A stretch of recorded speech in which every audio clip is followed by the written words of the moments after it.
ಭಯೋತ್ಪಾದಕ ವಿರುದ್ಧದ ಹೋರಾಟದಲ್ಲಿ ಮೋದಿಗೆ ಮಹಾವಿಜಯ. ಅಂತಾರಾಷ್ಟ್ರೀಯ ಮಟ್ಟದಲ್ಲಿ ಮೋದಿ ಮ್ಯಾಜಿಕ್. ಮೋದಿ ಮಾತಿಗೆ ತಲೆದೂಗಿದ ಅಮೆರಿಕ. ಮುಂಬೈ ದಾಳಿ ಆರೋಪಿ ತಹ್ವೂರ್ ಠಾಣಾ ಗಡೀಪಾರ್. ಭಾರತಕ್ಕೆ ತಹ್ವೂರ್ ಠಾಣಾ ಹಸ್ತಾಂತರ. ಪ್ರತ್ಯೇಕ ವಿಮಾನದಲ್ಲಿ ಭಾರತಕ್ಕೆ ಗಡೀಪಾರು. ಇನ್ನು ಕೆಲವೇ ಗಂಟೆಗಳಲ್ಲಿ ದೆಹಲಿ ಮುಂಬೈ ದಾಳಿ ಆರೋಪಿ ಎಂಟ್ರಿ ಕೊಡ್ತಾ ಇದ್ದಾನೆ. ತಹ್ವೂರ್ ರಾಣಾ ಕರೆತರುತ್ತಿರುವಂತಹ ಭಾರತೀಯ ಅಧಿಕಾರಿಗಳ ತಂಡ ಇಂದು ರಾತ್ರಿ ಅಲ್ಲದೆ ನಾಳೆ ಬೆಳಗಿನ ಜಾವ ಭಾರತ ತಲುಪಲಿರುವಂತಹ ಆ ಒಂದು ವಿಮಾನ. ಸುದೀರ್ಘ ಕಾನೂನು ಹೋರಾಟದಲ್ಲಿ ಭಾರತಕ್ಕೆ ಮಹತ್ವದ ಜಯ ಸಿಕ್ಕಿದೆ. 2008 ನವೆಂಬರ್ 26ರಂದು ನಡೆದಿದ್ದಂತಹ ಮುಂಬೈ ದಾಳಿ ಆರೋಪಿ ರಾಣಾ ರಾಣಾ ದೆಹಲಿಗೆ ಬಂದು ಇಳಿತಾ ಇದ್ದಾನೆ. ಆತನ ಹಿಸ್ಟ್ರಿ ಕೇಳಿದ್ರೆ ಎಲ್ಲರೂ ಕೂಡ ಶಾಕ್ ಆಗ್ತೀರಾ. ಭಯೋತ್ಪಾದಕ ಅವರ ವಿರುದ್ಧ ಹೋರಾಟದಲ್ಲಿ ಮೋದಿಗೆ ಮಹಾಜಯ ಸಿಕ್ಕಿದೆ. ಅಂತಾರಾಷ್ಟ್ರೀಯ ಮಟ್ಟದಲ್ಲಿ ಮೋದಿ ಮ್ಯಾಜಿಕ್ ಅನ್ನ ಮಾಡಿದ್ದಾರೆ. ಮೋದಿ ಮಾತಿಗೆ ತಲೆದೂಗ್ತಾ ಇದೆ ಅಮೆರಿಕ. ಮುಂಬೈ ದಾಳಿಯ ಆರೋಪಿ ತಹ್ವೂರ್ ರಾಣಾ ಭಾರತಕ್ಕೆ ಬಂದು ಇಳಿತಾ ಇದ್ದಾನೆ.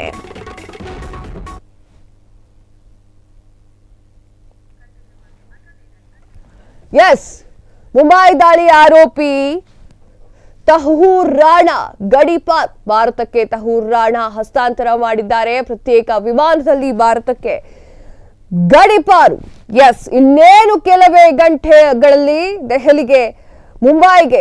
ಮುಂಬೈ ದಾಳಿ ಆರೋಪಿ ಬರ್ತಾ ಇದ್ದಾನೆ. 2008 ಮುಂಬೈ ಭಯೋತ್ಪಾದಕ ದಾಳಿಯ ಸಂಚುಕೋರ ತಹ್ವೂರ್ ರಾಣಾ ಅಮೆರಿಕಾದಿಂದ ಗಡೀಪಾರು ಮಾಡಲಾಗಿದ್ದು ಗುರುವಾರ, ಇವತ್ತು ಅಥವಾ ನಾಳೆ ಯಾವಾಗ ಬೇಕಾದ್ರೂ ಬರಬಹುದು. ಗುಪ್ತಚರ ಮತ್ತು ತನಿಖಾ ಅಧಿಕಾರಿಗಳ ವಿಶೇಷ ತಂಡ ಈಗಾಗಲೇ ಅಮೆರಿಕಾದ ವಿಮಾನದಲ್ಲಿ ಕರೆದುಕೊಂಡು ಬರ್ತಾ ಇದೆ. ನಾಳೆ ಬೆಳಿಗ್ಗೆ ಭಾರತಕ್ಕೆ ಆಗಮಿಸುವಂತಹ ನಿರೀಕ್ಷೆಗಳು ಕೂಡ ಹೆಚ್ಚಾಗಿ ಕಾಣಿಸ್ತಾ ಇದೆ. ಅಮೆರಿಕಾದ ನ್ಯಾಯಾಲಯ ಶಿಫಾರಸುಗಳಿಗೆ ಅನುಗುಣವಾಗಿ ದೆಹಲಿ ಮತ್ತು ಮುಂಬೈ ಎರಡೂ ಜೈಲ್ಗಳಲ್ಲಿ ಹೆಚ್ಚಿನ ಭದ್ರತಾ ವ್ಯವಸ್ಥೆಯನ್ನ ಜಾರಿ ಮಾಡಲಾಗಿದೆ. ಭಾರತಕ್ಕೆ ಬಂದ ನಂತರ ರಾಣಾನನ್ನ ರಾಷ್ಟ್ರೀಯ ತನಿಖಾ ಸಂಸ್ಥೆ ವಶಕ್ಕೆ ತೆಗೆದುಕೊಂಡು ವಿಚಾರಣೆ ಕೂಡ ನಡೆಸುತ್ತೆ. ರಾಷ್ಟ್ರೀಯ ಭದ್ರತಾ ಸಲಹೆಗಾರ ಅಜಿತ್ ದೋವಲ್ ಮತ್ತು ಗೃಹ ಸಚಿವರ ಹಿರಿಯ ಅಧಿಕಾರಿಗಳು ಹಸ್ತಾಂತರ ಕಾರ್ಯಾಚರಣೆಯಲ್ಲಿ ಮೇಲ್ವಿಚಾರಣೆಯನ್ನ ನೋಡ್ಕೊಳ್ತಾ ಇದ್ದಾರೆ. ತಹ್ವೂರ್ ರಾಣಾನನ್ನ ಭಾರತಕ್ಕೆ ಹಸ್ತಾಂತರಿಸುವಂತೆ ಅಮೆರಿಕ ಸುಪ್ರೀಂ ಕೋರ್ಟ್ ಆದೇಶವನ್ನ ಪ್ರಕಟಣೆ ಮಾಡಿತ್ತು. ಮುಂಬೈ ದಾಳಿ ಪ್ರಕರಣದಲ್ಲಿ ಬೇಕಾಗಿದ್ದಂತಹ ಪಾಕಿಸ್ತಾನಿ ಮೂಲದ ಕೆನಡಾದ ಪ್ರಜೆ ರಾಣಾನನ್ನ ಹಸ್ತಾಂತರಿಸುವಂತೆ ಭಾರತ ಮನವಿಯನ್ನ ಮಾಡಿತ್ತು. ಭಾರತಕ್ಕೆ ಗಡೀಪಾರು ಮಾಡುತ್ತಿರಲು ರಾಣಾಗೆ ಇದ್ದಂತಹ ಕೊನೆಯ ಕಾನೂನು ಅವಕಾಶ ಕೈತಪ್ಪಿ ಹೋಗ್ಬಿಟ್ಟಿತ್ತು. ಭಾರತಕ್ಕೆ ಗಡೀಪಾರು ಮಾಡಲು ಅಮೆರಿಕ ಸುಪ್ರೀಂ ಕೋರ್ಟ್ ಒಪ್ಪಿಗೆ ಕೂಡ ನೀಡಿತ್ತು.